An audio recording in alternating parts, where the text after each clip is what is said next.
Here we go. Hello and welcome to some Warmachine. It's good to be talking to people. So I've rebranded all our channels as Future Sight because that was always the tagline for the podcast, and it was never super clear because it was a throwback to my old League of Legends streaming days when I thought I was cool. So welcome. We're going to talk about some WTC. So I'm Dan. I'm a Welsh player living in England, so I captained England Pendragons this year at WTC, playing Thyron, and there was a slim chance I could have played Gary, but very very slim chance. My Matrix had about a 5% games for Gary, 95 for Thyron, I think it was, something like that. But yeah, it was fun. So we're just gonna go around and introduce everyone so you can hear. So I'll start with Evan. Just going round the clock. Evan, say hello. Give us a bit of an intro to yourself. Hello again, everyone. So I'm Evan. I've been playing since early Mark II. I started off with Legion, and I stunk up the Legion halls for a couple of years before moving on to Crix, which really gelled with me. Played through that through most of Mark II, and then picked up Circle and Grimkin at the end of that. Then Mark III hit, and I put Crix in Disgust. I still have all of my Crix sitting in a closet that have been played about maybe 5 times since. And then I got tempted into Infernals as well. I was playing on South Africa Tokolosh. And I was one of the 4 ball and chains that Jan had to drag kicking and screaming over the finish line. And I was playing Legion for this one, just abusing the beautiful busted caster that is Vale. Did you play your off list? Did you play your off list? Okay. I did once. My off list was basically there for Wolf because I knew it had to be. But spoiler alert, I did play into Wolf, and it was my first game into Wolf, which went exactly as that sounds. It was not pretty. Painful. Okay, cool. But it was better than Vale would have been. We're joined as well by Kosma. Give us an intro, Alex. I'm Alex Kosma. I've been playing Warmachine since, next month will actually be my 20th year anniversary. And I have been shit at the game for most of that time, if not all. But I keep getting invited back to these WTC things. This year I was playing Storm Legion. I guess most of my career has been Scorn or Khador, at least most publicly. So that, I don't know. It's tough factions to come up in. But I game out of Albany, California, which is just north of Berkeley. Cool. And then our AI generated, if you're watching it on YouTube, Piglet is Justin. So do you want to introduce yourself, Justin? Hey everybody, I'm Justin. I've been playing the game since early, or I guess it would be late Mark II, early Mark III. And I actually started on Ret. I was on there for like about 6 months, then I went to Khador, then Mercs, then I settled on Harby the faction for 7 years.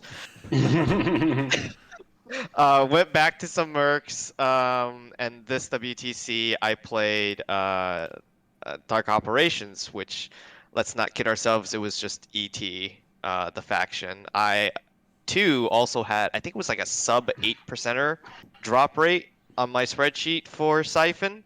So, yeah. That's actually interesting. Really, Siphon, because I looked at Siphon as like the prime list mostly. Siphon going absolutely nuts with 9 monstrosities. The Canadian view. Well, I definitely my Siphon list had 8, so not as beefy as Siphon can absolutely be. But my view has always been, if that list was the main list, if you can deal with it, you need a pretty different list to cover it. And ET just so happens to be basically the same amount of output as those monstrosities, just in more localized packages. But I can, they pair rather well. I don't think you're throwing more. Every single Morty list I've made actually does not look fun. So. I mean, we played a grudge match into the Canadians the night before, and I walked into that bloody 9 monstrosity list, and it's awful because Veiled, I throw Veil into that on his V turn, and I kill 4 monstrosities on his turn. I rolled pretty well, and I just managed to get everything where it needed, and I'm still losing the goddamn attrition battle after that. Yeah. What the fuck? It's a challenging one to deal with, especially if you're in a battle group centric army. It's like, oh, we have the same plan, and you outnumber me 2-1. Great. Yeah. Yeah, and they definitely hit hard enough to kill a Legion Heavy without worrying about it. I mean, solos do that. Oh, you're so hard done by. 2 Menot solos, and that's a Legion Heavy. Like that. This is not. Not getting hit is our answer. This is Legion paying for the sins of the past. Just put it out there. Well, I mean, that was Crix the whole of the last edition. Basically. Oh yeah. Oh yeah.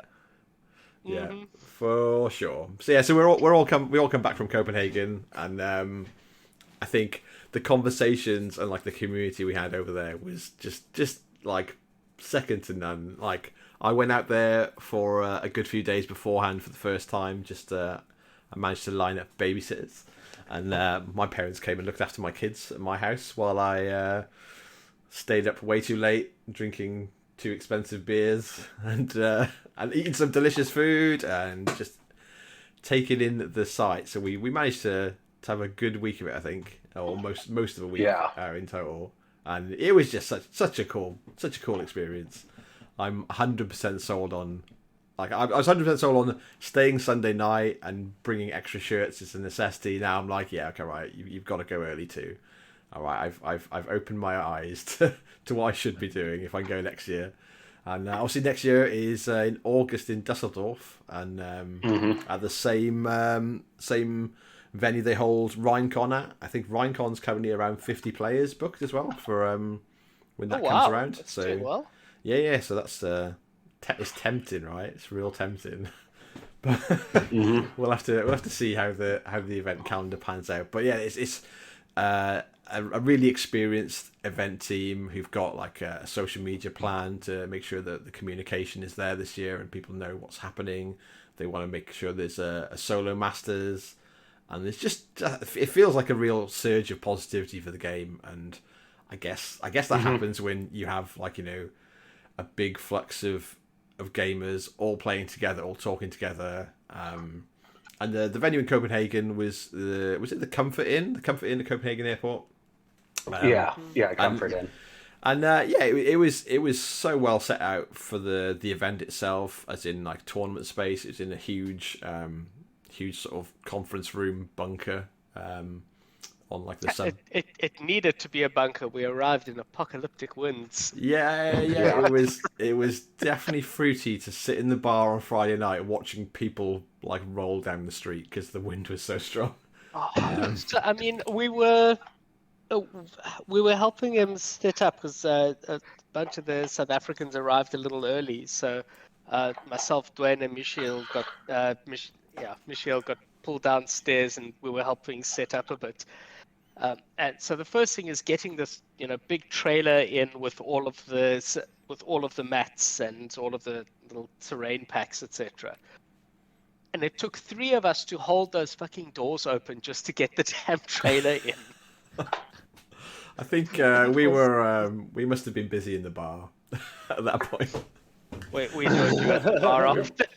we made better choices, but yeah, it was really interesting as well seeing like the combo of terrain. There was sort of some issues like terrain pack wise where I think they'd used the previous years but not updated it for the current rule set. But that and I know Zoisha like worked her ass off to try and make sure that was all viable and works for us before the games actually started on Saturday. So awesome jobs there. But yeah, it was a huge haul, and obviously we were joined by the Guild Ball players, and I spent a lot. Guild Ball, try again. Not Guild Ball. What's feel- MCP? Yeah, MCP, Marvel Crisis Protocol. Yeah, I always default to Guild Ball. I don't know why. It's just the same crowd that I know play. I mean, about 4 play it. years ago, that was the alternative. I Yeah, do yeah. see why. Yeah. But it was nice, right? In between like lunches and stuff, I had a load of chats to different MCP players who were ex Warmachine players, all going like, "How's this faction doing? How's this list? I've still got this in my cupboards." Yeah, there was definitely like for the designated defector game of the year, there were a lot of people who were interested. Yeah, Yeah. yeah, sure, nice to see. And then obviously they had the same setup, so they had tons of tables and everyone in their team shirts. It was really cool to watch. It was nice experience, and just had loads of really good games. We played. I know you guys. Evan, you said you played into Canada on Friday night. We played into a bit of I think it was like a mixed match of the USA players. I think there was some Manatee. Was Sean your captain? Sean was Redwood. Oh, Sean's Redwood. Yeah, Justin was captain of. You were captain of Manatee, and I was on Black-footed Ferrets. Yeah. So that was captained by Cody. Right. Yeah, Friday we played Sean. We only had like 4 of us. We were waiting for our last player to arrive, and hoping his flight could actually land. Turned out they could. And then we played the round, and one of our teammates was out, brought his family out, so he was doing the diligent dad stuff on Friday night before we could dive into the tournament. So we only had 4 players. So I think we played Acres. Did Blake play on Friday? Maybe. Yeah, I think so. Yeah, it was Acres, like Acres versus Blake. Zill. Yeah, Acres versus Zill gave him a rude awakening to the difference of North American Orgoth compared to European Orgoth, where we hadn't really rated Orgoth very highly. Oh. Yeah. Yep. Like and Zill was very set on that. Yeah, this is a slam dunk for me. Orgoth are shit. And I think he had a little bit of a rude awakening. So better to have that on the Friday than the Saturday morning. I think Blake played into our Orgoth player maybe. Yeah, Blake was playing too. Yeah. Yeah, and then I played Sean. So Sean dropped Wolf into Thyron, and just That's such a good matchup for Thyron. It's gross. hit a brick wall. Yeah, I was normally like worried if the Wolf list had more of the spray lights. And I think Right. yeah, it's a little bit more chance then for them. But he didn't. He sort of just.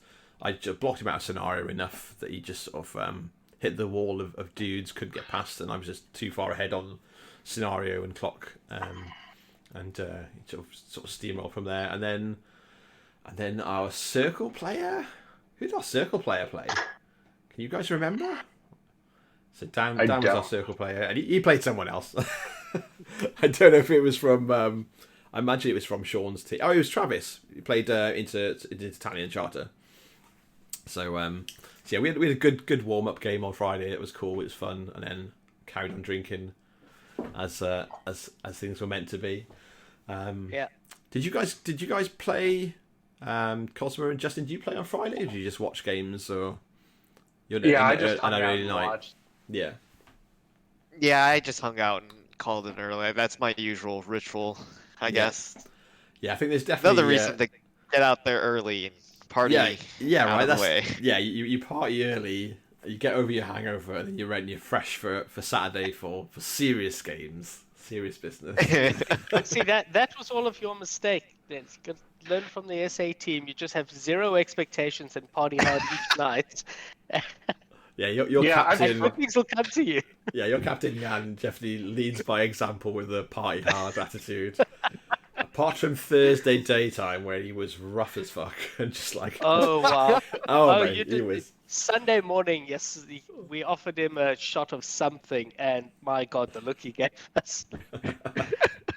If he was feeling less rough, he would be assaulting us. But yeah, I think generally the event, like there was hiccups with like the organisation and the packs and stuff, but the actual games and the atmosphere were top notch. I think yeah, I couldn't have put a single fault on any of the players I played with, or and the games I watched, the people I interacted with, and Swinkles and Doug Hamilton were there from PP. There wasn't any streaming for the year. I know Gil and a couple of people, myself included, tried to reach out to a bunch of potential streamers and just didn't get anyone invested and interested in time. But they were there to chat shop and show off different models. Doug had a bunch of Chimera models and a bunch of like the newest waves of cadre stuffs and solos. So I took a bunch of pictures, stuck them on the Warmachine general page, and just had a chat and got to hang out with them a little bit, which was cool. And I think they did that for a lot of people.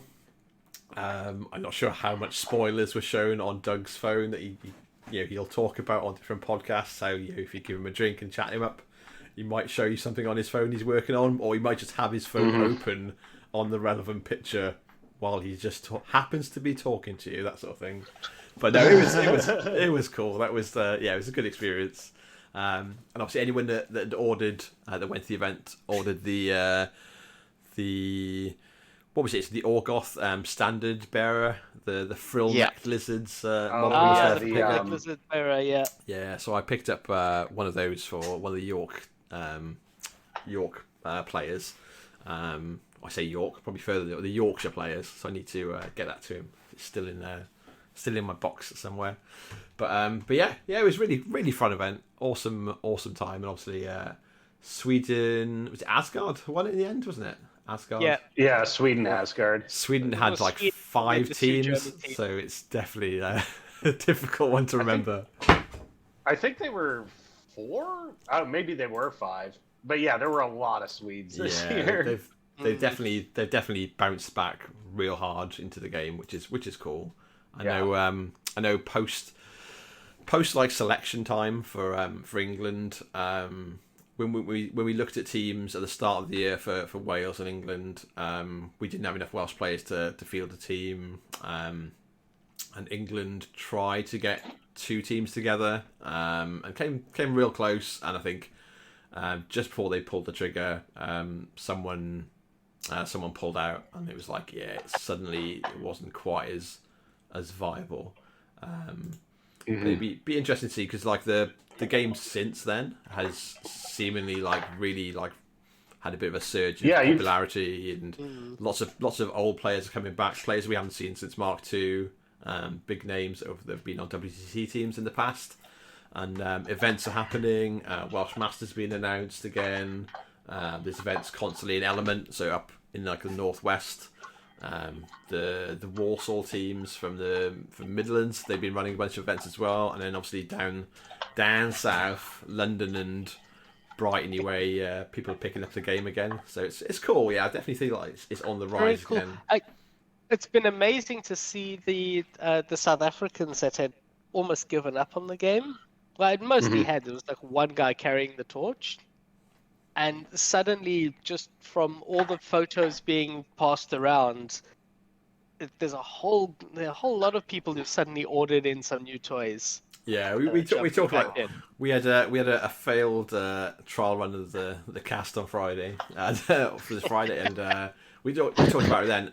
But the amount of like if you're getting back into the game and there's not anyone local to you that's playing, then definitely check out Wartable. And there's constant leagues. Anton's running a bunch of leagues, and he has done all throughout like COVID and ever since. And there's constantly games there. There's probably like must be easily like a dozen servers that people can jump on and find a pickup game. So it's definitely worth having to check out. Like most of my games are Wartable, and I'll play at events, and it's slowly coming back to a point where I think I'll get people to my house to play. So, but yeah, definitely check out Wartable, and it's worth investing a bit of time, maybe a couple of games in, and you'll see that it's a really good simulator to play with. Super clean. Couldn't recommend it more. But yeah, let's talk a little bit about our actual games, if you guys don't mind, about the event. Sure. So we'll reverse it, right? We'll start with Justin. Do you want to walk us through your sort of team lineup for the weekend, what you had, and then what was your faction choice and why, and then maybe pick a favorite game. Yeah, sure. So on my team, I had JVM, which who needs no introduction, on Legion, Veil 1 and Lilith 1. And then I had Eric Akers, who was did extremely well last year, and is probably one of the people I dare say, like right now, has the most amount of war table reps. Like Eric Akers is the broken typewriter of Warmachine. All he does is put W's on sheets. So Akers was playing Orgoth with Sabrith and Harusk, and he dropped Harusk all 5 games, I think. Yeah. What's funny is he's a self-described like Sabrith main, but Harusk goes in the pair for important logistical reasons, and I find this actually really commonly at WTC, specifically above most other tournaments. You'll go in with a plan for 2 lists, and you'll find yourself dropping 1 almost exclusively. Right. Yeah, I can't argue with that. That rings very true. Right. And then I had Blake, who was on Infernals with Zadaroth and Omo. And I had Matt Zealous, who was on Wolf and Athena and Storm Legion. And then the poor sucker that got all 4 of them to carry my ass here, I was on Dark Operations with Thexus and Siphon.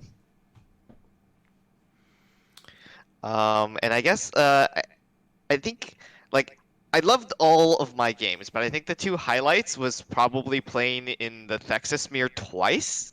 I didn't go into the WTC thinking that I would have to play this matchup twice in a row, and so that was exhilarating in a different sense.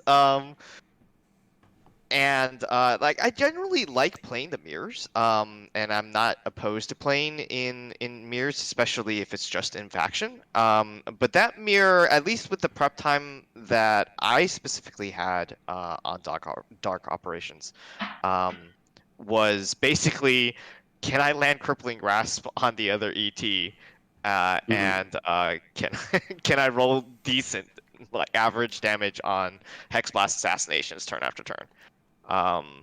Because I think both lists have enough material to commit into each other for at least 5 turns, and usually with those ET lists at the WTC, running 5-6 turns is probably all you're going to get out of your 60-minute clock. There's so many threat ranges and so many different components of like how to feed models into spike traps to get a little bit of extra advantage. Where is this model going to go to get a little beacon for the Mindbender pulse damage? Yeah, a lot of those things take just way too long to consider. And so yeah, the first round I played that was against Victor Hoffman. I hope I'm pronouncing his name right there, from Sweden. This was Midgard, I think. Yes. And then the second round was against another Swede, Oscar, from Sweden, Asgard, the winning team. And both those mirrors were a load of fun to play. I only say this even though I lost I lost one of the mirrors and I won one of the mirrors, and it was fun because I'm generally not an assassination oriented player. I prefer to play the game more on attrition, and it's really stressful to run like 9 turns of assassinations at a WTC level, but it was fun at the end of the day. Well, that's really cool. Yeah, I think I don't know about everybody else, but yeah, I expected to be in the Thyron mirror like a few times throughout the event. Similar thing, right? If I'd looked at it and prepped, but we didn't play into a single team with Thyron. I think. Oh wow. Last round we played into Sweden Hell, and they had their Thyron player came down with COVID on like Thursday or Friday, and they substituted him in for another player who was playing Steelhead Halberdiers, Soldiers of Fortune. So the WTC committee basically like allowed them to sub the lists and swap them because they just couldn't find the models to bring a ret list, and the guy had never played Raid, only ever played Soldiers of Fortune, and they were like, yeah, that's fine. And I think that's a good... I think that's a reasonable decision. That's a good call, this guy's pulled it out of his ass to come at the last minute, to like literally drove all night through the storm. Right. I support that wholeheartedly. Yeah, but that was the only team we actually played into that had a Thyron player, and they'd ducked out for health reasons. I don't know how. There was plenty of Thyron out there. We just managed to dodge it, but it is what it is. And we were none of my teammates were unhappy about not seeing Thyron. They've all played into my list a few times, and it's interesting. So what about you then, Evan? What was your team comp, and what was your favourite game for the event? Yes, our team comp. So we had our captain Jan, who was an absolute beast all weekend, including our friendly match that didn't drop a single game out of 6. And he was running Grimkin with the Wanderer and the Old Witch. So the Old Witch was for 1 or 2 really nasty shooting matches that he wasn't thrilled with. And aside from that, it was just Wanderer everywhere. And it's an ugly list if you haven't played into it. It's a hard thing to deal with. We then had Dwayne, who was running Mercs with Siphon and Thexus. He didn't quite have enough heavies, so he only had 6 heavies in his Siphon. He's playing a very shooty Thexus. We had Ellie, our first Trollbloods player, because yes, we brought 2 Trollbloods. That new meta. So we had Ellie, who had a list he never intended to drop, and I don't think he ever did drop, which was Madrak, Great Chieftain, which was really there just as filler. And mostly he's just a shooty troll fan, and it was gunny with all of the guns. Yeah, and the rocket teams and stuff, right? Yeah, just every gun he can get his hands on. We had Michiel as our second Trollbird player, and he brought Borka and he brought Doomy. I don't think he ever dropped Doomy either. He's really all in on Borka. And he did really well with him. And then lastly, myself, who's bringing Ravens, playing Vale, almost all Vale, and then Lilith there. Think of me as the anti-Jake.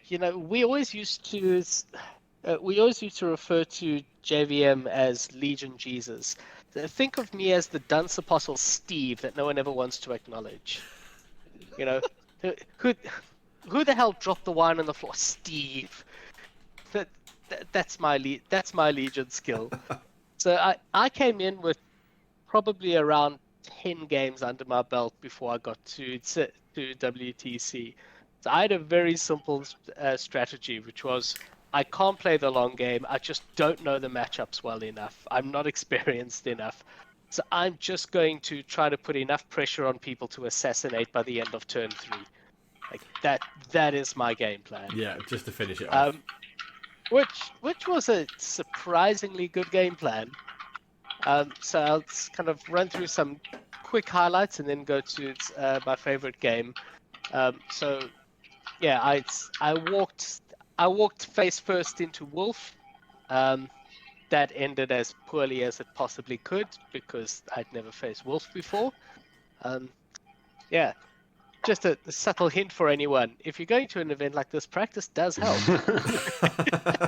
Who'd have thought that? So, and then my second game, I got bust. The only thing I did not want to face all tournament was bloody Grimkin. Like, that was my hard dodge. And I did something I haven't done for at least 7 years. I played a really tight game into Grimkin. I kept out of threat ranges. I snuck little bits of damage. I killed a light war beast, and then I killboxed myself. Oh no. So yeah, that was there's things that you don't see all that often. And then we'll kind of get to the less embarrassing side of the world. So I managed to assassinate Vale in a mirror. Shame, that was quite a nasty one where he's got Vale with an Archangel. I have Vale built without an Archangel, and I've got first turn. And barring anything really stupid happening, like this is a 70+% in my favor, and it ended that way. So Vale shot Vale to death, as it should be. That's cool. And then we got to the most interesting one of the lot, which was playing into dwarves and all of the bloody odds, and double not gargantuan, double The toilets. colossal. Double colossals. Oh, the colossals are on the battle engines, yeah. No, this was colossals, not battle engines. So this was. Oh, was it? Sorry, it's not dwarves. It's whichever.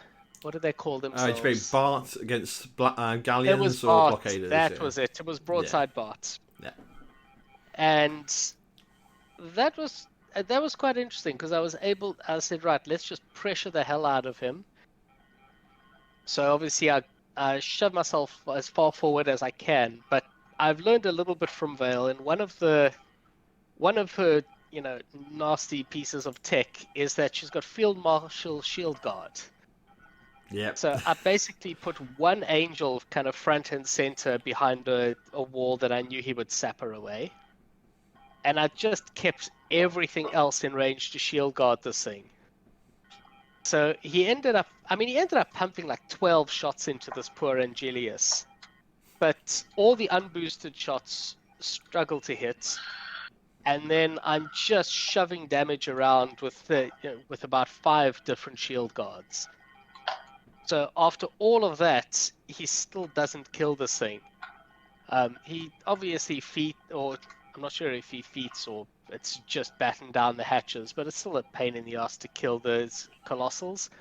But between 2 units of raptors, not shooting, just charging because we have to, getting in insight, and then getting 2 heavies in. It's a hell of a lot to dedicate, but we managed to kill 1 colossal before we've lost anything. And that put him in such a desperate spot that he had to go all out for a very long shot assassination, which failed. And then we just kill Bart because that's what we do. So yeah, he didn't defeat then. Other the raptors would have fallen down, right, going into his. No, but... he didn't feat. He didn't feat turn 1, and possibly he should have. Yeah, could have saved him. But a cool game though. Yeah, very, very cool game because it actually went according to plan as opposed to, oh god, I'm in trouble, let's kill something. That's cool. Kosma, what was your lineup for black-footed ferrets? So my lineup, Cody DeMunn, who was on my team last year, was captain this year. And he was running Infernals. So Zadaroth, Omidamos, and then you had me running Storm Legion, and then we had 3 first-timers, all out of the Buffalo, New York area. So we had Mike, Chris, and Ryan, and we had First Legion Signar, or First Army Signar, and Vale 1, I believe Lilith one. I don't remember Ryan's list exactly. And then Orgoth, Sabreth, Horusk. I was running Wolf and Debaro. So both my lists were slightly off kilter for the norm of the event. I think I had the least units in any Wolf list because I had standards all the way down. And then Debaro, I had the most heavies. So I was running 4 Halberd and Shield Strikers, plus the General, and then some Coursers. That was a decision to, among other things, specifically shore up my Orgoth matchup. I wound up playing Orgoth in round 4, and I dropped the ball real hard after an open fire, forgot to move my caster, and I was in perdition and walk range of a, what do you call it, a tyrant with a flail. So Yeah. it's funny because that was kind of all but one of my games over the weekend is, okay, I'm running 2 incredibly high pressure lists that are going to put my opponent into a bad spot. And their out is try and assassinate me, and I have to try and defend against the assassination. The one game I did not play, or the one game I played that was not like that, was my game into Marc-Andre LeBlanc on Team Canada in round 2. So on the week around Denmark, Marc-Andre and his wife were part of our rolling crew, drop in, drop out, get drinks, get dinner, go to museums, stuff like that. And I'm actually really glad I got to play him. So the matchup came down Fiona with all the pirates versus Debarro. I've tried it with Wolf, and it's just difficult because press gangers can situationally turn off your feet. Your infantry can do work back, but it's really, really tricky, and you're super vulnerable to what Fiona is doing. Whereas Athena actually offers a wall of armor with a lot of electro leaps, which is actually pretty good defense against pirates. They can jack numbers against a specific target, but it's hard for them to accomplish generalized damage. The scenario was split decision, so circle zone and flags and objectives. I lost the roll-off to go first, which definitely flips the matchup from like, okay, this is challenging, but I can do it, to, yeah, this matchup's pretty good for me. Didn't get that, and sort of the rhythm of the game goes, Fiona runs up, Debarro runs up, Fiona runs up and feats, maybe charges and does some damage. He was able to befuddle, pull a heavy, and rip it off the table. I turn around, and with my feet, I'm able to do some work into his feet. I actually get some pretty, it's a bunch of coin flips to kill things like Doc and Bosun and Ayana and all these little ticky-tacky models that make the machine work.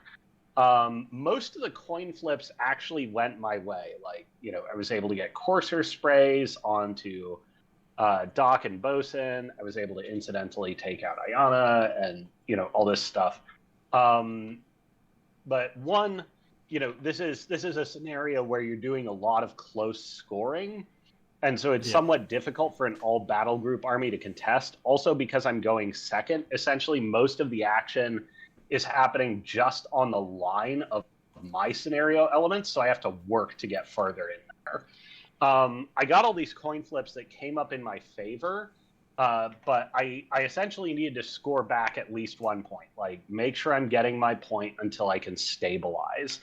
I thought I had enough resources in the bank to clear contesting pirates, and so I made all these adventuresome plays, killing Hawk, wiping most of the Devil Shadow Mutineers, and just making a lot of forward progress. Unfortunately, I underestimated I had a most important thing that needed to happen on that turn, which was clear my flag.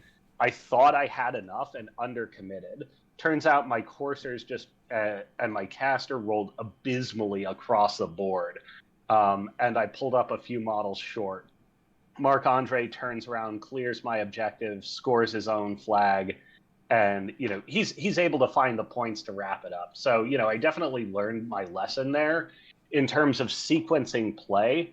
So one of the things I did, I had a striker trample to his flag to contest, make sure I'm not falling behind. And I threw out some jackhammers on my caster's activation, but looking back on it, I should have been the most important thing that needs to happen is I clear my own flag. And before the striker trampled, I definitely could have thrown some jackhammers to help clear up and make the job far easier, so I could chase boosts rather than additional attacks and hopefully not roll so many 6s or less. So lesson learned. that was the one game that I felt really fully played to maturity on my roster out of the weekend. If I can, I would like to mention one more fun story that happened over the weekend. So we hit, I think, Sweden Midgard in the last round. I can get it pulled up and check right now. Let's see. Sweden Midgard. So my opponent, it was Wolf into Veil 1. He goes for a low odds assassination on top of 1, fails, doesn't put damage on Wolf, and pops his feet just to back out so he doesn't auto lose. That's rough. Decides, like, I then jam him literally on his deployment line. And, you know, he had a sneaky thing, like, I didn't realize he had a spell martyr, and like, oh, okay, he can sneak a tether onto this angel. Took him 20 minutes to figure out how to clear Veil so he could actually get the tether move. But it's just one angel coming in on a 4-camp Wolf. And I'm like, I'm fine. This is fine. This is totally fine. Rolls his first attack, like boosts a hit, lands his charge with the tail. And then he rolls a 7 for damage. And he spends a few minutes hemming and hawing, like, oh, do I re-roll this? I might want to save it for, like, future attacks and stuff. And, like, no, you re-roll it. That's not even debatable. Oh, yeah. After a minute, I was like, okay, listen, I'm going to break down the math for you. You either need to hard roll the 8 on your bite attack and do damage for focus, through focus. Otherwise, it's mathematically impossible for you to kill me.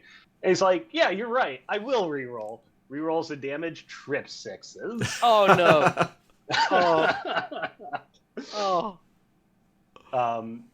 So weird story, but it was definitely a fun game. I did most of it sitting there waiting to be killed. But you know, great opponent, good times.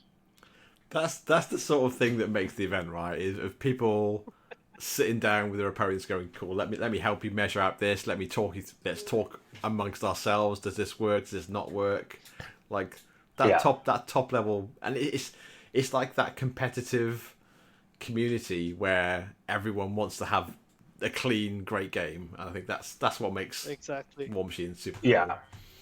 Yeah, and this year was, at least for me, a very good year for great opponents. Like, everyone we played, I also spent at the event a fair bit of time hanging out with the Finns. You know, guys I'd met last year, got to know better this year. Even Timo, who was doing MCP, was, like, coming by, hanging out, shooting the shit. So, like, yeah, weekend of great folks all around. That's really cool. Go on, I'll go through my team. So I was on England Pendragon. So I was playing Shadows of the Retribution, so Thyron and Gary. My Thyron list was, I think, a little bit different. So I had a bunch of Harpies that I'm not sure if anyone else had Harpies, that I've rated through testing as letting me hold back my feet a turn, while I can basically just put Harpies and Narn shots into stuff at range and try and like snipe out objectives, things like that.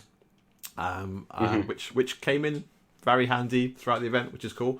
I had Zil, who's my Infernal player. He's playing Zataroth and Omo. He hates playing Omo, so he just wanted to play Zataroth, and definitely had to drop Omo a few times. But he went undefeated.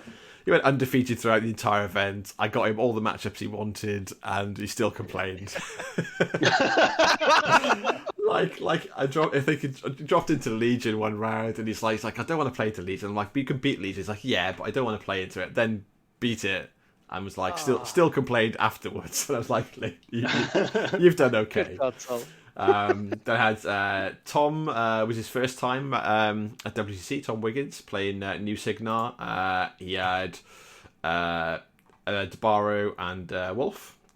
And he's the guy. I think 100% of Signar players had Debaro and Wolf. Yeah, I think so, right? Calder did not even rate. Yeah, same as Dark Operations, right? There's only 2 actual casters you play. Yeah. But Tom had bought his. No, I didn't see anyone dropping Chrissa either. Like these things are fair. Pretty well settled. Fair. But yeah, Tom had his family with him, and his parents-in-law and his toddler. So I think he he had a really good weekend and got to experience it all and have a bit of a holiday out of it. And I think he was super stoked by the end of the weekend. I know going into the event he seemed a bit nervous about his level of skill, and like I genuinely said to him that I think he's a better player than he realizes he is, and I'll definitely hold to that. Then we had James playing Orgoth on the team. I think he'd been to Solo Masters a couple of years or some years ago, but this is his first time on a team, and he was playing Horusk and Kishtar. Certainly, I think he said at the end of the event he felt not as well practiced into certain things as he expected to be. I think him and Dan both like looking at our matrix got a few things where they thought they would be a preferential matchup, and turned out to be not so much the case. And then Dan was our last player, so he was running Wormwood and Iona, which is off list. So we had Retribution, Infernals, New Signar, Orgoth, and Circle. And yeah, we had some great games. We played against Sweden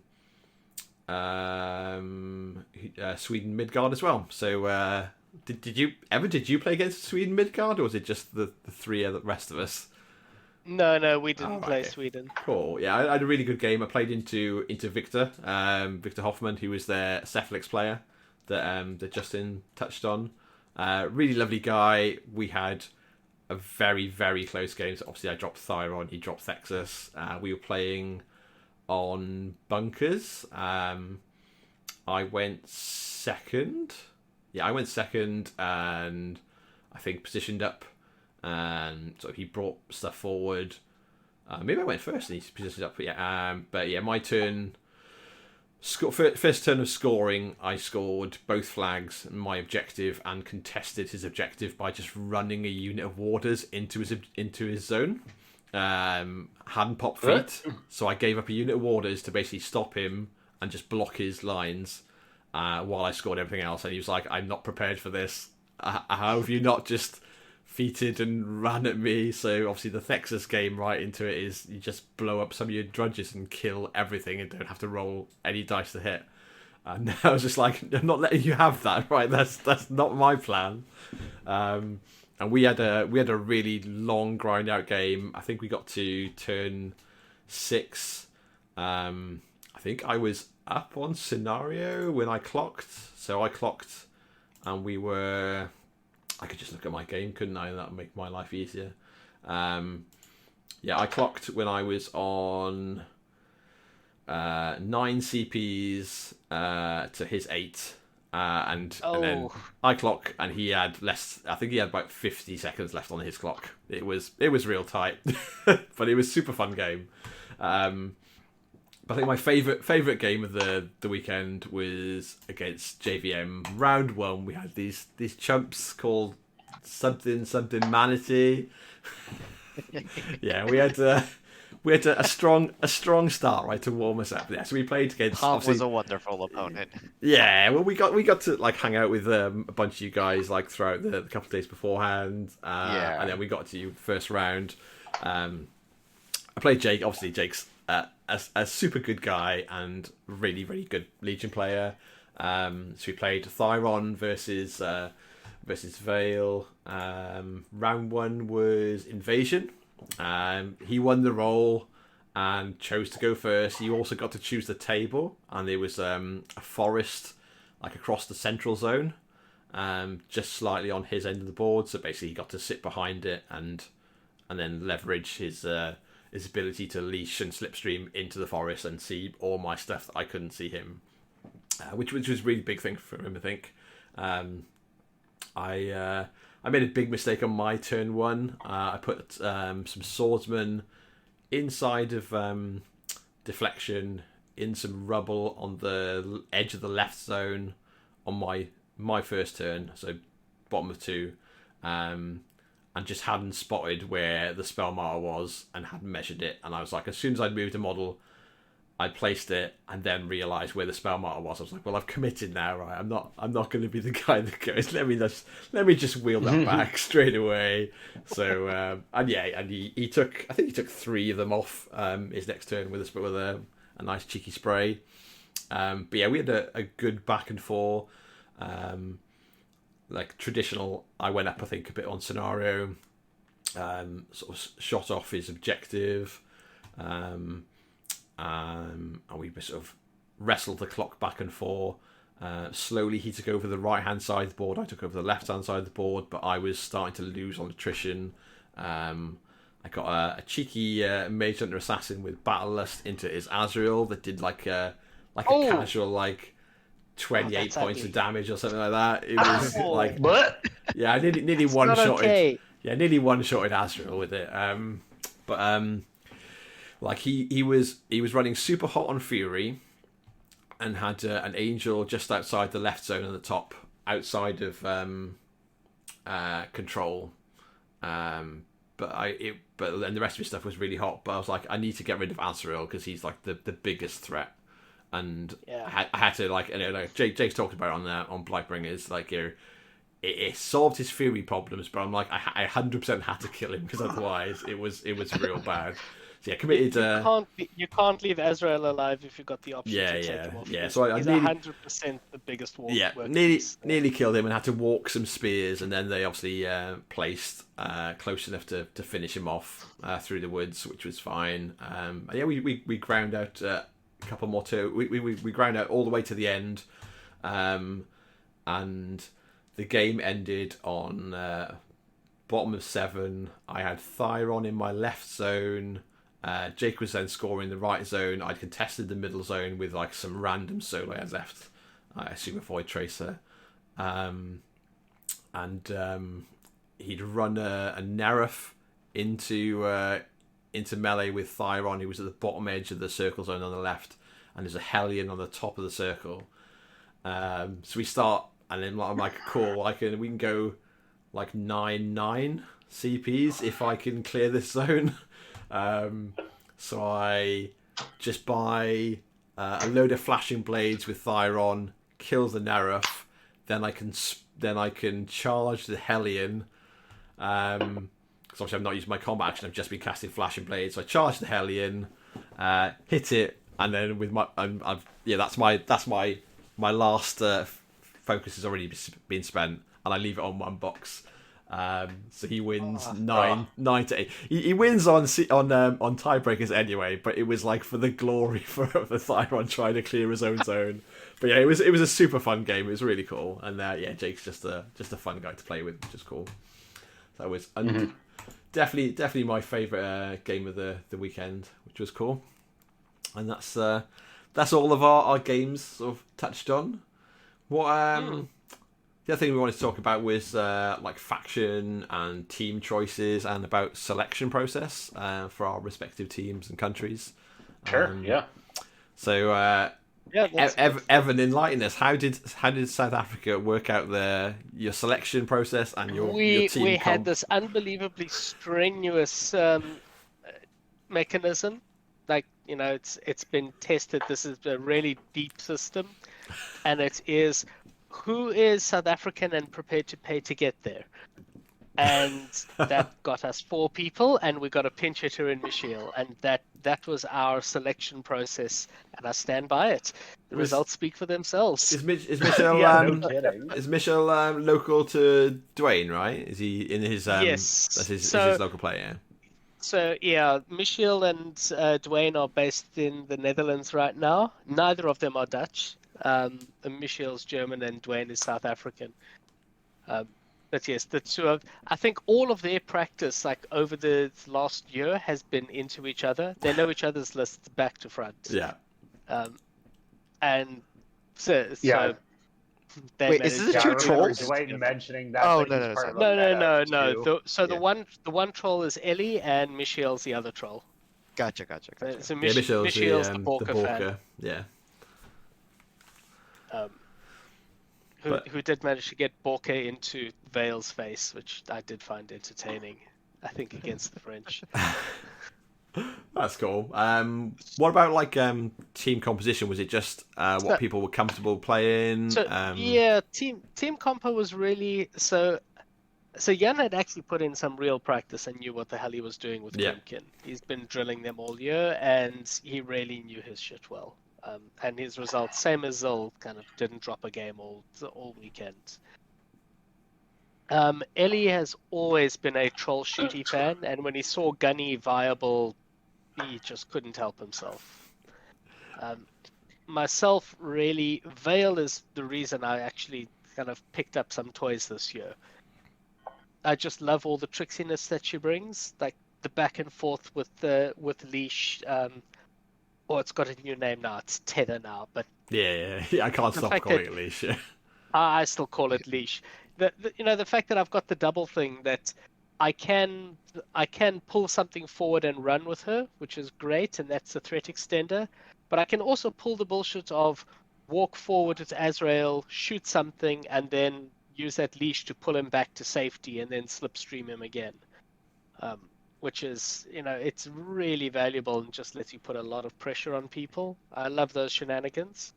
That, incidentally, is how I kill box myself, so it's not all uphill, all upside. But anyway, so yeah, for me it was just an excuse to play Vale. I really didn't give a shit about Lilith. Yeah. Whereas next year, as we said, there's a South African league that me and Evan are playing in, and I think there's like 20-something players, and 10 of them are South Africans. And the week, we might even get a few more that actually live in SA right now too. Yeah, I know the week we came back from Copenhagen, there was at least 2 of the Safa players going, I've just bought Brine Bloods, I've just bought Dusk, I've just bought Blind Bloods, and it's like fair. This is like a big shift for the player base. This is what a big event should be doing. So yeah, kudos to everyone involved. Yeah, that's pretty cool. So then Dwayne has been a Cephalix fanboy his whole life, and nothing's going to change there. Like he used to mess around with Scorn, but Cephalix is his love. And with Siphon actually being a bit stronger than Thexus right now, he's in a fun space, and he still finds an excuse to play Thexus. Yeah, Dwayne's Thexus was a bit more of a Thexus shooty list. So he had like bloat thralls, artillery core, and Ogren, whatever they're called. It was a very shooty list. Yeah. Hold on, I can actually just pull it out over here. It was like, the Subduers, etc. He had 2 machine rates and Stygius there. Double Overlords. Just every gun he could get. He got 2 bloat thralls in there, which I'm still not convinced of. I'm not convinced.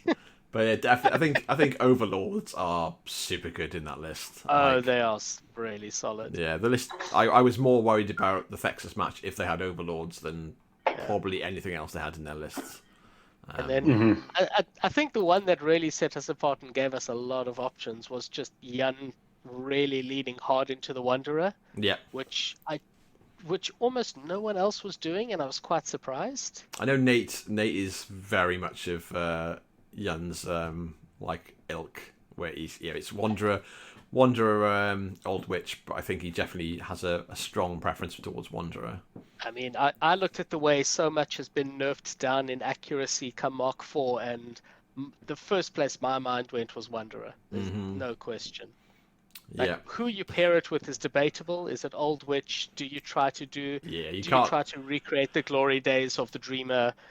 But one of your 2 should be Wanderer. Dreamer's in a lot sadder state, whereas Old Witch, having Arcana and having Vexing Alignment to have a humongous control range just means that you can just trigger really constantly. My only issue is, and Jan was saying this as well, is if you've got... The problem with playing Old Witch and Wanderer is they do the same thing. Their lists look so similar. Yeah. So if one thing's bad for one, it's bad for the other. I think to a certain extent. That's a classic problem of limited factions too. Yeah, not all of us are conversions who have like 8 casters for their limited faction, right?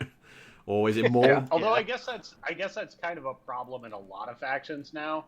Though it's rare to see an army that actually, of their 3 or 4 casters, doesn't at least have, like, you know, diversified mechanisms of play. It may just be like the design space Grimkin was sitting in for years that they're kind of stuck with this hangover. Yeah. Well, I don't even know if it's that, because you've got Grimkin are still in a position where you've got 2 very different archetypes they can play with. You know, they've got the infantry, they've got the heavies. Nobody wants to go into the beast heavies version just because the corpse cart is so grotesquely overpriced. But you know, it still is an archetype that can work and is very different to the glory of the Nayslayers. Yeah, but it's the same 2 archetypes they've had for years, though. So yeah, you know. nothing new there, really. Yeah, it's just that Yeah, units, you won't. units are just their Mark more III efficient, problems right? are still their Mark IV problems. Yeah. Yeah. But they're not as worried about long threat ranges with the way infantry works now. Yeah, I can accept that. What about you guys, Kosma and Justin? How was USA's like selection and like picking factions for your teams? I mean, Justin can probably speak to this because he was involved in the process much earlier than I was. I was, you know, a relatively late addition. So you say that, and I went to Adepticon on a team that Jake invited me to after we played at Captain Con. He was like, "What are you doing for Adepticon? Do you want to be on a team?" And I was like, "Sure, yeah, it was a lot of fun playing with you at Captain Con, so yeah, I'm always down to play on team tournaments." I go to Adepticon, I fly out there, we win the tournament, and so we get a spot. 2 people had to drop because of other commitments, and then basically Zosha messaged me and said, "Well, pick 2 people and hurry up." And I was like, I guess I've been made captain, and that's that. I was made captain by the group because nobody else wanted to be captain, and so Zosha was like, "Okay, yeah, so pick 2 other people." So I picked 2 other people that I thought, you know, were very good players that would be on factions that would bring about an interesting composition. And I kind of enjoy being the like 5th person on the team. I'm happy to play any faction that completes the composition. But I think I kind of went into the year going like, well, at least 2 to 3 of the new factions are going to be WTC viable for sure and fully released. So I wanted players that could actually play those factions on a Switch as fast as possible, or were maining those factions already. And then because Legion was strong and Infernals was strong, it was kind of a no-brainer with those picks, and that's how Manatee formed at the very least. Yeah, for you know, I'm still like, it's still a hazy spot for me how exactly the teams came together and who won what team tournaments and who got picked how. You know, because I was actually like probably gonna take this year off. You know, it's often difficult for me to do back-to-back WTC years. But you know, I got tapped by Cody and I said yes. You know, because I enjoyed playing with Cody. He's a good player, and you know, he had assembled a team of mostly new guys. I was totally happy to be the senior statesman on the team, as it were. And you know, I think it was a good mix. I got put onto Storm Legion pretty early because, you know, the opinion was Storm Legion is very strong. They seem to cover a lot of holes, so we should probably have them. I was initially planning on playing some Winter Corps, but I did Storm Legion at LVO, and you know, my experience doing Winter Corps locally is okay. This faction is really weird, and I'm not entirely sure how they work, you know, in any kind of serious sense. Like, I almost have to relearn how to play the game to play Winter Corps. Yeah. So I was happy sitting on Storm Legion. You know, maybe this year I'll start to figure it out. But honestly, I'm still psyched about Storm Legion. I spent, at least a decade as a mainline Scorn player. And, the way Storm Legion is right now feels very much like classic Scorn. So, I'm still having the time of my life. That's very cool. Yeah. I mean, the faction's a delight to play. It's super melee focused, does a ton of damage and, does the, okay, I'm going to approach and then trade up disproportionately against you once I get there. Kind of indifferent to casualties because I hit way harder than you. Which is a fun army archetype to be on. Yeah, that makes sense. That's cool. So for me, we started off the year discussing amongst like the Welsh players and committee if we had the numbers to field the team. It turns out the answer was no. Just too many people had dropped off in the transition to Mark IV. There was a world where a couple of us could play, but we would be literally pulling in 2 mercs and then another Welsh player or 2 that had never played Warmachine. And it was like, just not looking viable. So that decision was made, and I was like, I want to come to the event, so I threw my hat in when the England applications went out. Had the phone call from the committee saying, like, a bit like you, I guess, Kosma. They were like, you're an experienced, like, sturdy, sensible type. I'm not sure where that came from, but they like asked me to captain. I was like, sure. So our committee chose. I think that's accurate. You're a veteran of, years of WTCs and like, a known solid player and team leader. So I guess, yeah. I guess I don't lose my a good call. Yeah, I don't lose my cool very easily just at anything in life, I think. So, so I said yes. The committee sort of presented me with this is the team.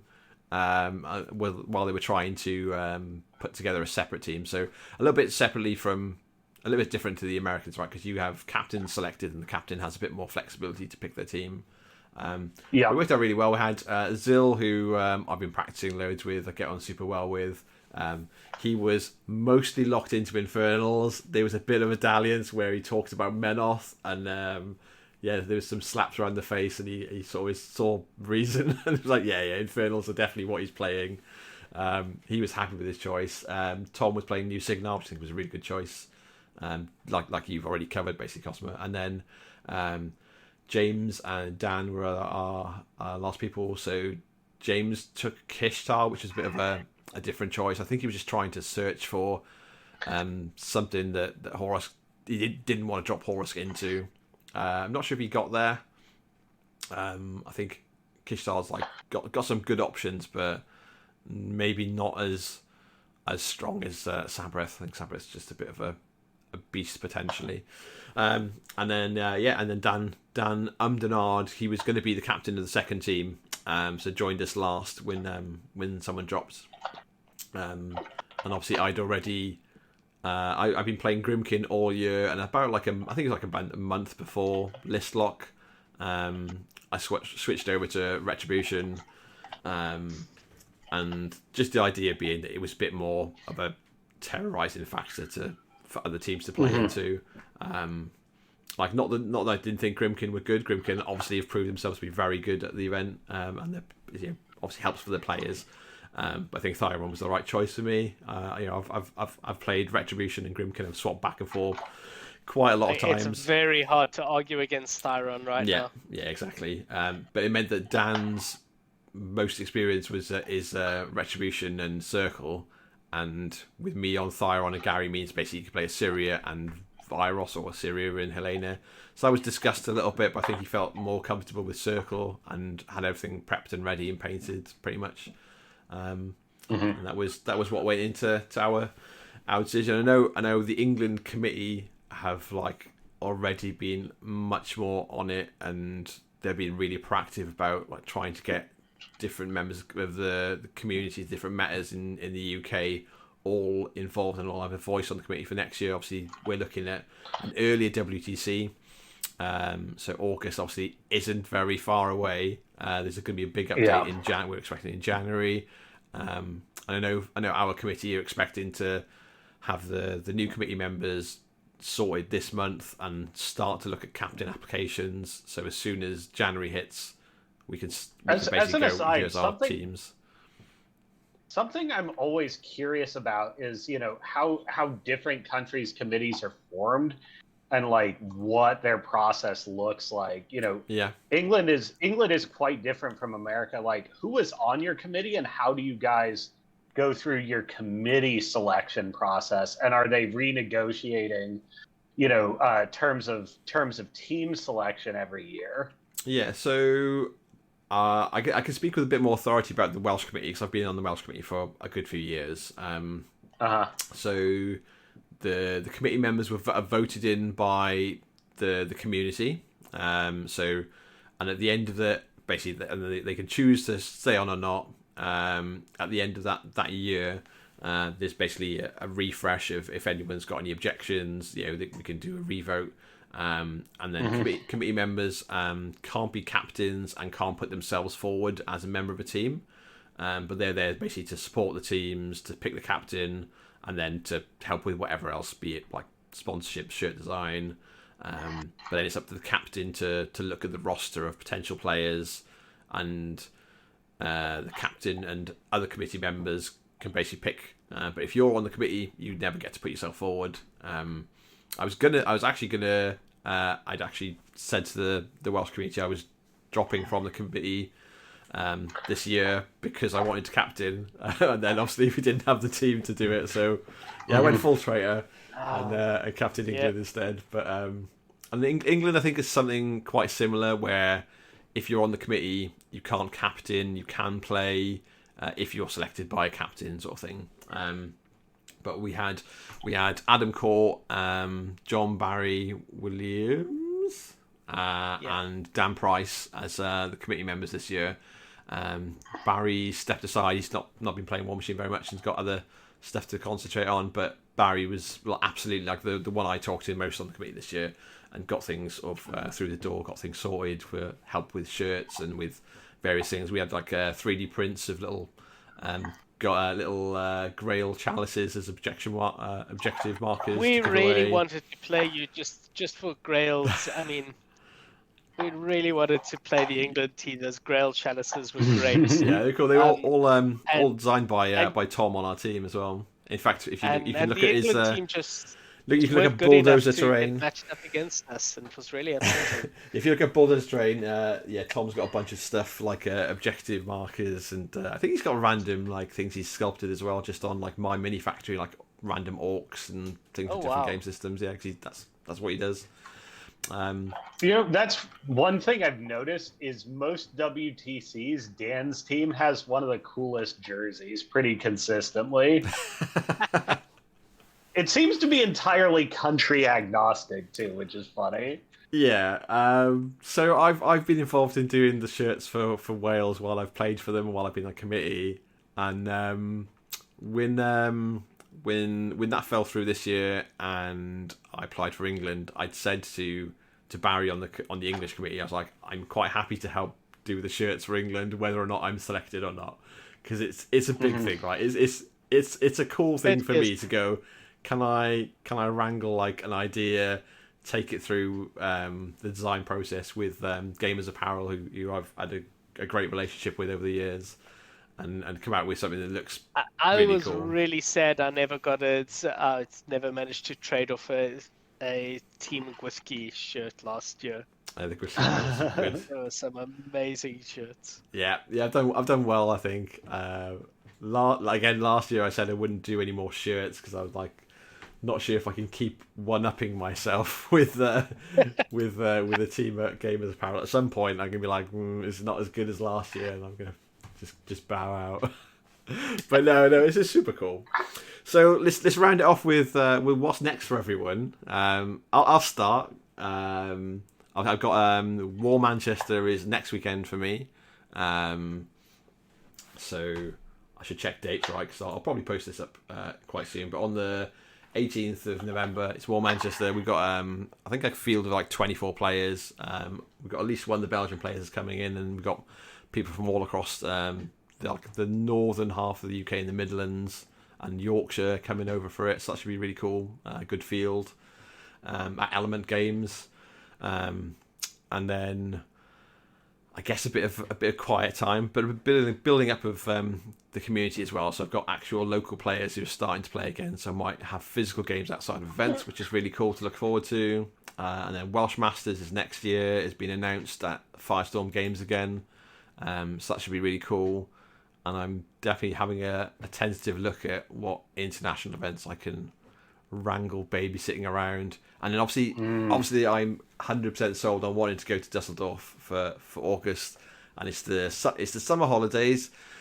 I do LARP in the summer holidays. Obviously the kids are off school, but I've already told their mum that if she's having them for a week out of the 6-week holidays like she did this year, then that's the week that she needs to have them. So I'll be in Germany.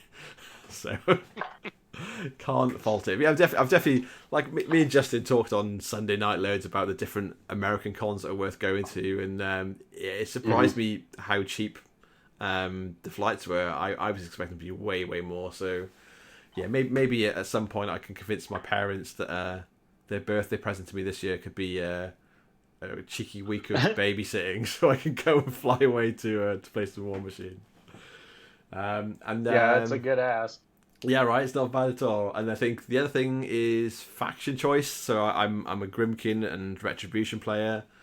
As I said before we went on air tonight, both seem like they're maybe in for some sort of tweak in the big update.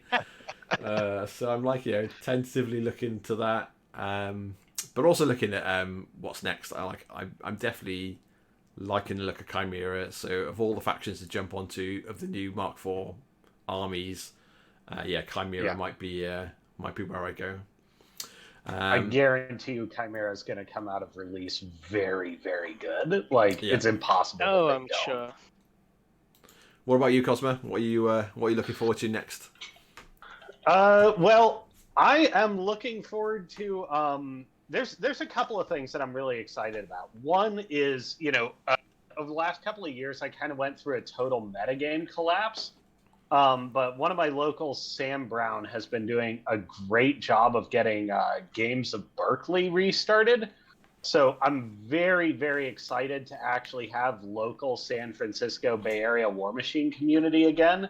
And, it seems to be thriving. So my main priority this coming year is, pushing that forward and making sure it continues.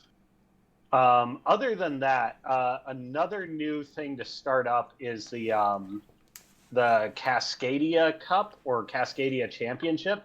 Not entirely clear what the preferred nomenclature is, but Sean Hopkins up out of Bellingham, Washington, has put together his own sort of regional qualifier circuit. So essentially, in order to have a qualifier, you have to be in a state or territory in the shadow of the Cascade Mountains, so British Columbia, Oregon, Washington, California.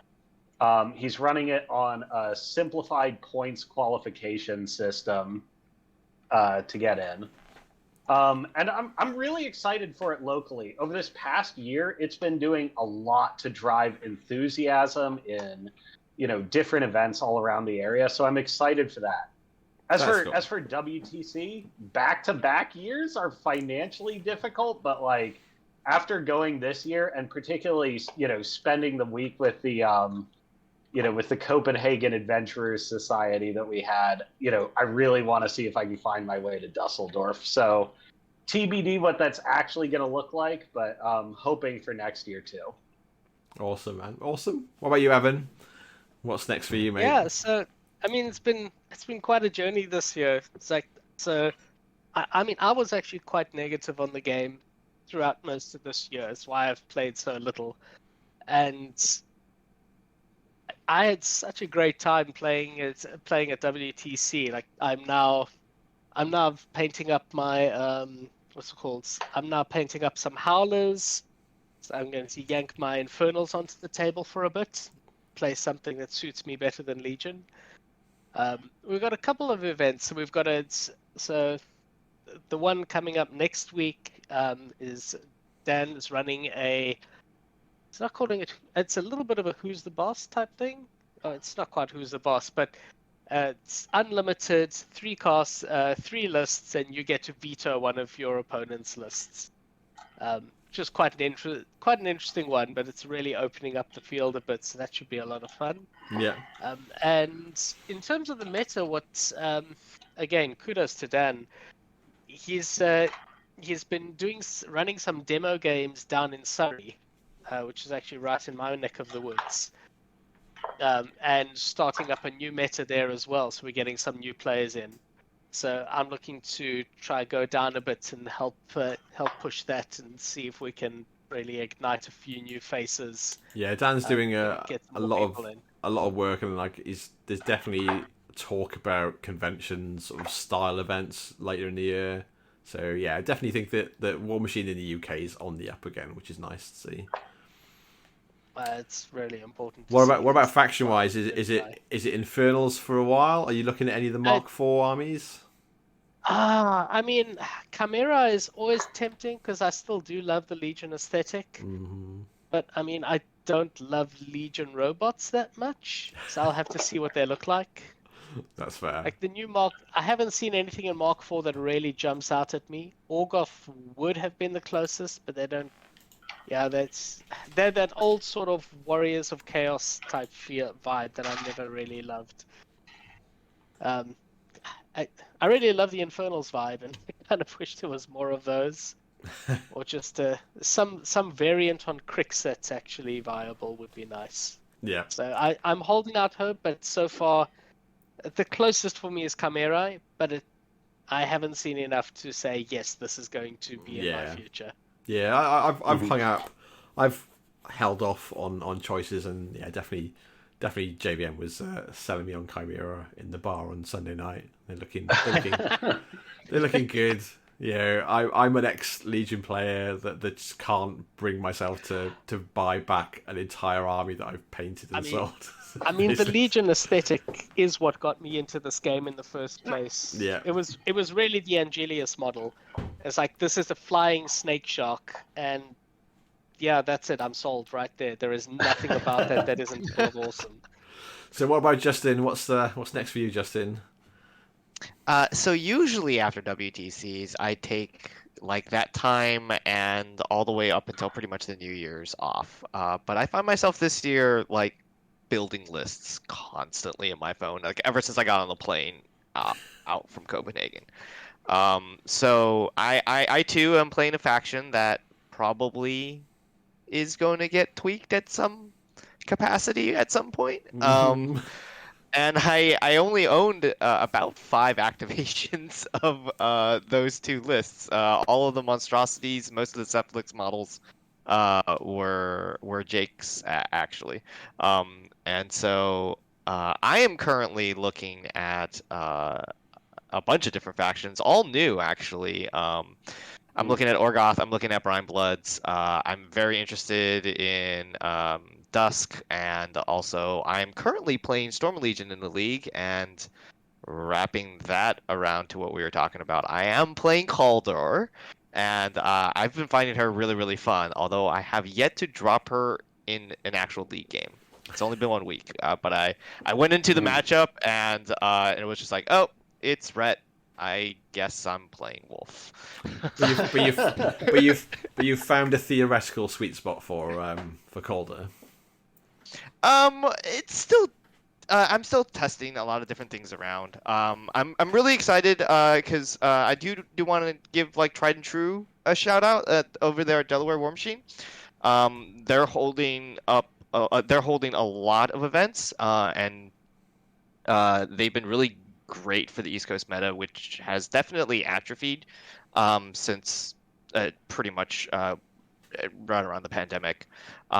And it's inspired a lot of locals to come back to the game, semi-locals, just regionally around the area. And so hopefully there's a lot more momentum there too. But there's a couple events coming up that I will probably pop my head into around the area, and I'm excited to play all these factions that maybe I'll play one of them for this next year.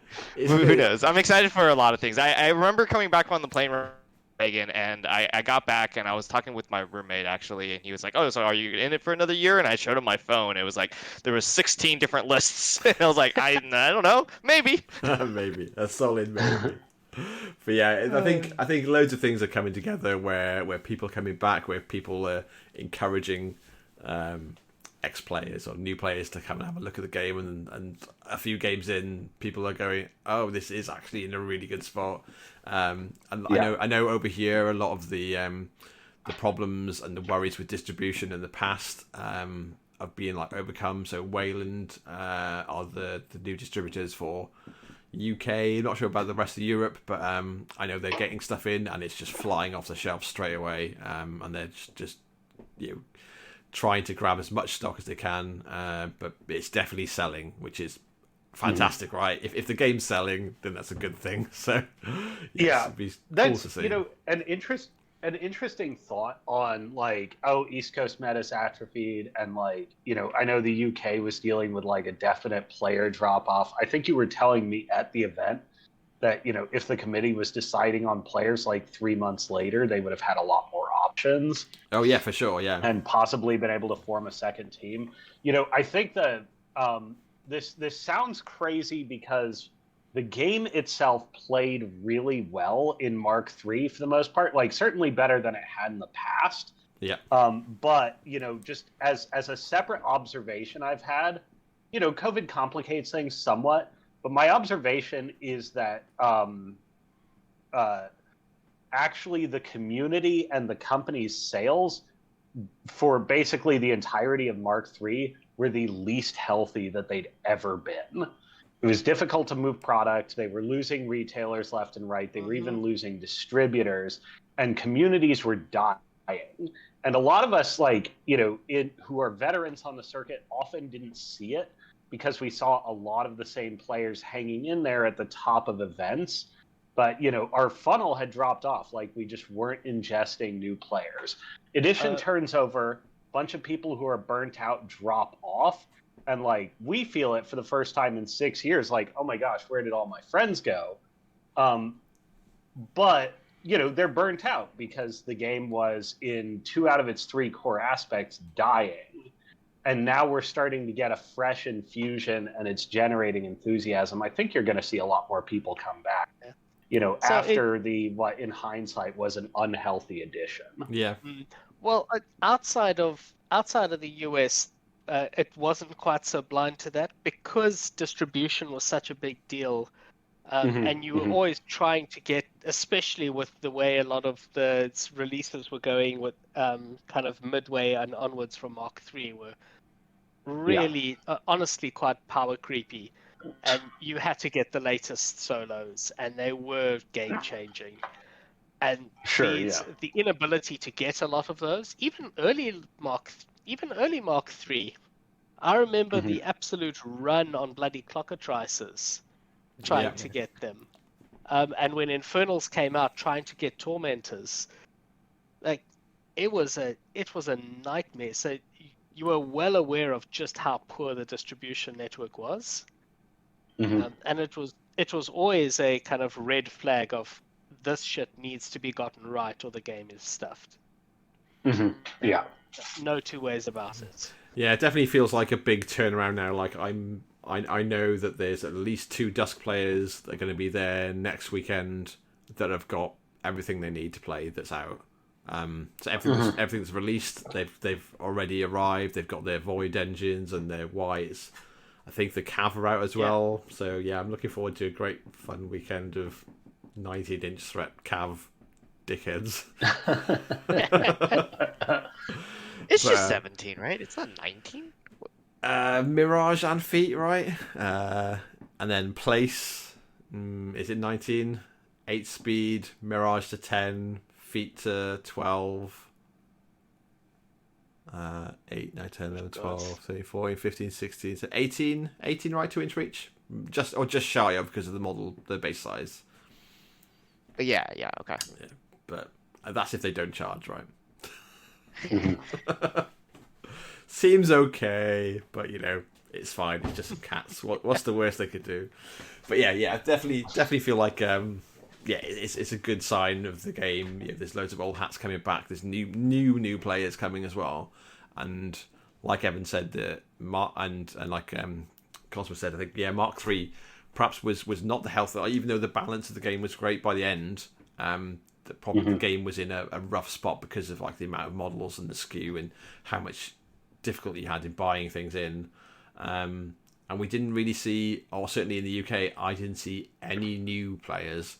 Whereas for Mark IV, so hard. Yeah, whereas Mark IV, I'm seeing actual new players who've never played Warmachine who've picked up the game, which is what the game needs, right? So hats off. 100%. Yeah, it's working. I'll take it. I'll be happy, and we'll carry on getting some good games. But we're just hit the 1.5 hour mark, and I think we've covered everything we needed to. So with that, I'm going to say good night to everyone. So I'm Dan. Thank you very much, Evan, Justin, and Cosma for coming along this wild adventure of me fighting the technical problems I had when we did the test run on Friday. But yeah, thanks guys. It's been great to chat to you. All good. And my Yeah, pleasure, well, Dan. Thank you for. Been Thank you great. for having us. and hopefully, do Yeah, this thanks again. for. hopefully throwing we'll us do this together. again soon. So see you later. Night, guys. Right. Night Ciao. all. All right. Cheers.